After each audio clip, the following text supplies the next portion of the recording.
The history of India episode 11 Bharat part 2। 600 से 1200 के बीच का समय क्षेत्रीय राज्यों में सांस्कृतिक उत्थान के युग के रूप में जाना जाता है। कन्नौज के राजा हर्ष ने 606 से 647 तक गंगा की मैदानी क्षेत्र में शासन किया तथा उसने दक्षिण में अपने राज्य का विस्तार करने का प्रयास किया, किंतु दक्कन के चालुक्यों ने उसे हरा दिया। उसके उत्तराधिकारी ने पूर्व की ओर राज्य का विस्तार करना चाहा, लेकिन बंगाल के पाल शासकों से उसे हारना पड़ा। जब चालुक्यों ने दक्षिण की ओर विस्तार करने का प्रयास किया तो पल्लवों ने उन्हें पराजित कर दिया, जिनका सुदूर दक्षिण में पांड्यों तथा चोलों द्वारा उनका विरोध किया जा रहा था। इस काल में कोई भी शासक एक साम्राज्य बनाने में सक्षम नहीं था और लगातार मूल भूमि की तुलना में दूसरे क्षेत्र की ओर आगे बढ़ने का क्रम जारी था। इस अवधि में नए शासन के कारण जाति में बांटे गए सामान्य कृषकों के लिए कृषि करना और सहज हो गया। जाति व्यवस्था के परिणाम स्वरूप स्थानीय मतभेद होने लगे। 6वीं और 7वीं शताब्दी में पहली भक्ति भजन तमिल भाषा में बनाया गया था। पूरे भारत में उनकी नकल की गई और हिंदू धर्म के पुनरुत्थान और उपमहाद्वीप की सभी आधुनिक भाषाओं के विकास का नेतृत्व किया। राजघरानों ने लोगों को राजधानी की ओर आकर्षित किया।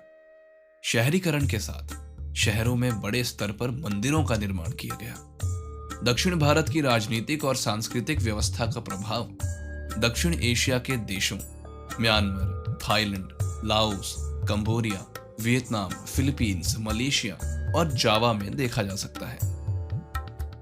10वीं शताब्दी के बाद घुमंतु मुस्लिम वंशों ने जातीयता तथा धर्म द्वारा संगठित तेज घोड़ों से युक्त बड़ी सेना के द्वारा उत्तर पश्चिमी मैदानों पर बार बार आक्रमण किया। अंततः 1206 इस्लामिक दिल्ली सल्तनत की स्थापना हुई। उन्हें उत्तर भारत को अधिक नियंत्रित करना था तथा दक्षिण भारत पर आक्रमण करना था। भारतीय कुलीन वर्ग के विघटनकारी सल्तनत ने बड़े पैमाने पर गैर मुस्लिमों को स्वयं के रीति रिवाजों पर छोड़ दिया। 13वीं शताब्दी में मंगोलों द्वारा किए गए विनाशकारी आक्रमण से भारत की रक्षा की। सल्तनत के पतन के कारण स्वशासित विजयनगर साम्राज्य का मार्ग प्रशस्त हुआ। एक मजबूत शैव परंपरा और सल्तनत की सैन्य तकनीक पर निर्माण करते हुए साम्राज्य ने भारत के विशाल भाग पर शासन किया और इसके बाद लंबे समय तक दक्षिण भारतीय समाज को प्रभावित किया। प्रारंभिक आधुनिक भारत 17वीं शताब्दी के मध्यकाल में पुर्तगाल, डच, फ्रांस, ब्रिटेन सहित अनेक यूरोपीय देशों जो भारत से व्यापार करने के इच्छुक थे, उन्होंने देश की आंतरिक शासकीय अराजकता का फायदा उठाया। हालांकि अंग्रेजों ने व्यापार करने के बहाने से देश में आए और आंतरिक विद्रोह करवाने की कोशिश की ताकि वो आपस में लड़ाई करवाकर भारतीयों को कमजोर कर सकें। इसमें वे कामयाब हुए और 1840 तक लगभग संपूर्ण देश पर शासन करने में सफल हुए। वास्तव में ये शासन की दृष्टि से नहीं आए, बल्कि वे देश की भोली भाली जनता को लूटना चाहते थे। ब्रिटिश राज और ईस्ट इंडिया कंपनी के बारे में जानने के लिए आप इस सीरीज की एपिसोड नंबर 8 और 9 पर जाइए और जानिए कि कैसे ब्रिटिशर्स भारत में आए, हमें लूटा और अपनी सबसे बड़ी कंपनी ईस्ट इंडिया कंपनी को स्थापित किया। यहाँ की शिक्षा व्यवस्था बदलने के बाद यहाँ की वर्ण व्यवस्था को जातिवाद में बदल दिया गया। ऊंची नीची जातियों में विभाजन किया गया। मुस्लिम धर्म वाले को धक्के से गाय माता की हत्या करवाने में लगा दिया और फिर हिंदुओं को बोला कि देखो आपके मुस्लिम भाई आपकी माता की हत्या कर रहे हैं, ये तो आपके भाई कहलाने के लायक भी नहीं है। इस प्रकार देखते ही देखते दंगा फैला दिया। लेकिन 1857 में ब्रिटिश ईस्ट इंडिया कंपनी के विरुद्ध असफल विद्रोह, जो भारतीय स्वतंत्रता के प्रथम संग्राम से भी जाना जाता है, इसके बाद भारत का अधिकांश भाग सीधे अंग्रेजी शासन के प्रशासनिक नियंत्रण में आ गया। आधुनिक भारत 20वीं सदी के प्रारंभ में आधुनिक शिक्षा के प्रसार और विश्व पटल पर बदलती राजनीतिक परिस्थितियों के चलते भारत में एक बौद्धिक आंदोलन का सूत्रपात हुआ, जिसने सामाजिक और राजनीतिक स्तरों पर अनेक परिवर्तनों एवं आंदोलनों की नींव रखी। 1885 में भारतीय राष्ट्रीय कांग्रेस की स्थापना ने स्वतंत्रता आंदोलन को एक गतिमान स्वरूप दिया। 20वीं शताब्दी के प्रारंभ में लंबे समय तक स्वतंत्रता प्राप्ति के लिए विशाल अहिंसावादी संघर्ष चला, जिसका नेतृत्व महात्मा गांधी, जो आधिकारिक रूप से आधुनिक भारत के राष्ट्रपिता के रूप में संबोधित किए जाते हैं। इसी सदी में भारत के सामाजिक आंदोलन, जो सामाजिक स्वतंत्रता प्राप्ति के लिए भी विशाल अहिंसावादी एवं क्रांतिवादी संघर्ष चला, जिसका नेतृत्व डॉक्टर बाबा साहेब अम्बेडकर ने किया, जो आधुनिक भारत के निर्माता, संविधान निर्माता एवं दलितों का मसीहा के रूप में संबोधित किए जाते हैं। इसके साथ साथ चंद्रशेखर आजाद, सरदार भगत सिंह, सुखदेव, राजगुरु, नेताजी सुभाष चंद्र बोस आदि के नेतृत्व में चले क्रांतिकारी संघर्ष के फलस्वरूप 15 अगस्त 1947 भारत ने अंग्रेजी शासन से पूर्णतः स्वतंत्रता प्राप्त की। तदुपरांत 26 जनवरी 1950 को भारत एक गणराज्य बना। एक बहुजातीय तथा बहुधार्मिक राष्ट्र होने के कारण भारत को समय समय पर सांप्रदायिक तथा जातीय विद्वेष का शिकार होना पड़ा है। क्षेत्रीय असंतोष तथा विद्रोह भी हालांकि देश के अलग अलग हिस्सों में होते रहे हैं, पर इसकी धर्मनिरपेक्षता तथा जनतांत्रिकता केवल 1955 से 77 को छोड़, जब तत्कालीन प्रधानमंत्री इंदिरा गांधी ने आपातकाल की घोषणा कर दी थी, अक्षुण्ण रहे हैं। भारत के पड़ोसी राष्ट्रों के साथ अनसुलझे सीमा विवाद हैं। इसके कारण इसे छोटे पैमाने पर युद्ध का भी सामना करना पड़ा है। 1962 में चीन के साथ तथा 1947, 1965, 1971 और 1999 में पाकिस्तान के साथ लड़ाइयां हो चुकी हैं। भारत गुट निरपेक्ष आंदोलन तथा संयुक्त राष्ट्र संघ के संस्थापक सदस्य देशों में से एक है।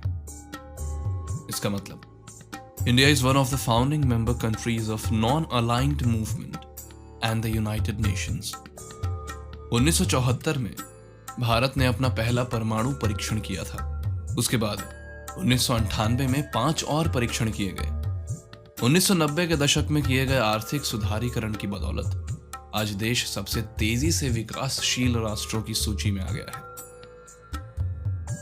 सरकार भारत का संविधान भारत को एक संप्रभु, समाजवादी, धर्मनिरपेक्ष, लोकतांत्रिक गणराज्य घोषित करता है। भारत एक लोकतांत्रिक गणराज्य है जिसकी bicameral parliament Westminster style parliamentary system से गवर्न होती है।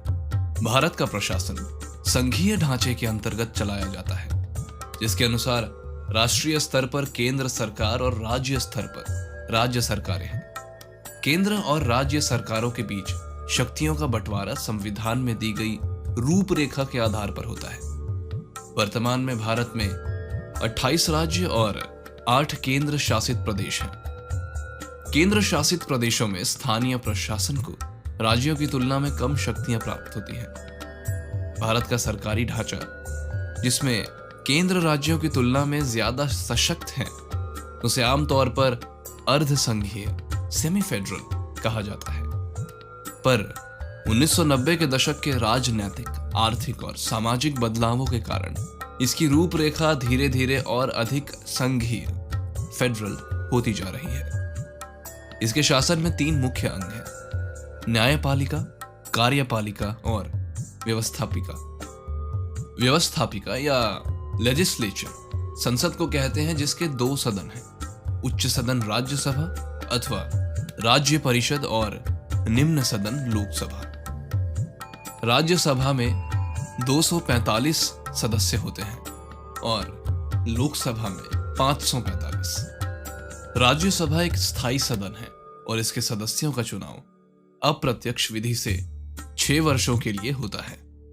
राज्यसभा के ज्यादातर सदस्यों का चयन राज्यों की विधानसभाओं के सदस्यों द्वारा किया जाता है और हर दूसरे साल राज्यसभा के 1/3 सदस्य पदमुक्त हो जाते हैं। लोकसभा के 543 सदस्यों का चुनाव प्रत्यक्ष विधि से 5 वर्षों की अवधि के लिए आम चुनावों के माध्यम से किया जाता है, जिसमें 18 वर्ष से अधिक उम्र के सभी भारतीय नागरिक मतदान कर सकते हैं। कार्यपालिका के 3 अंग हैं: राष्ट्रपति, उपराष्ट्रपति और मंत्रिमंडल। राष्ट्रपति, जो राष्ट्र का प्रमुख है, उनकी भूमिका अधिकतर अनुष्ठानिक ही है। उसके दायित्वों में संविधान का अभिव्यक्तिकरण, प्रस्तावित कानूनों, विधेयक पर अपनी सहमति देना और अध्यादेश जारी करना प्रमुख है। वो भारतीय सेनाओं का मुख्य सेनापति भी है। राष्ट्रपति और उपराष्ट्रपति को एक अप्रत्यक्ष मतदान विधि द्वारा 5 वर्षों के लिए चुना जाता है। प्रधानमंत्री सरकार का प्रमुख है और कार्यपालिका की सारी शक्तियां उसी के पास होती हैं। उसका चुनाव राजनीतिक पार्टियों या गठबंधन के द्वारा प्रत्यक्ष विधि से संसद में बहुमत प्राप्त करने पर होता है। बहुमत बने रहने की स्थिति में इसका कार्यकाल 5 वर्षों का होता है। संविधान में किसी उप प्रधानमंत्री का प्रावधान नहीं है, पर समय समय पर इसमें फेरबदल होता रहा है। मंत्रिमंडल का प्रमुख प्रधानमंत्री होता है। मंत्रिमंडल के प्रत्येक मंत्री को संसद का सदस्य होना अनिवार्य है।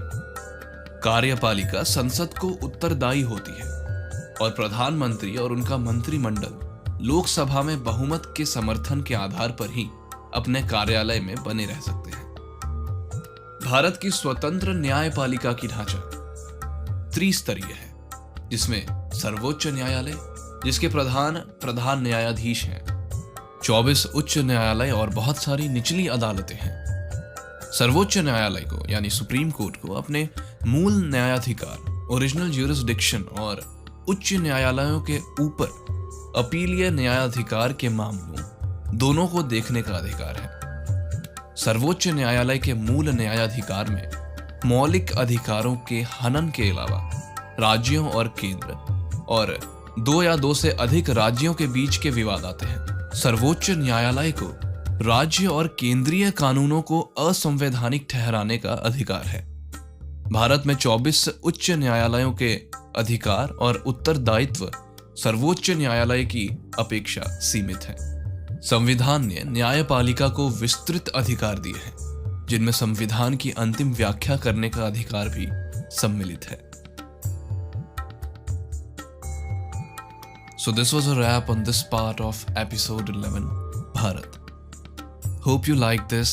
This episode will be continued in the next part. Till then, stay connected, take good care of your health, and keep listening to The History of India. Thank you.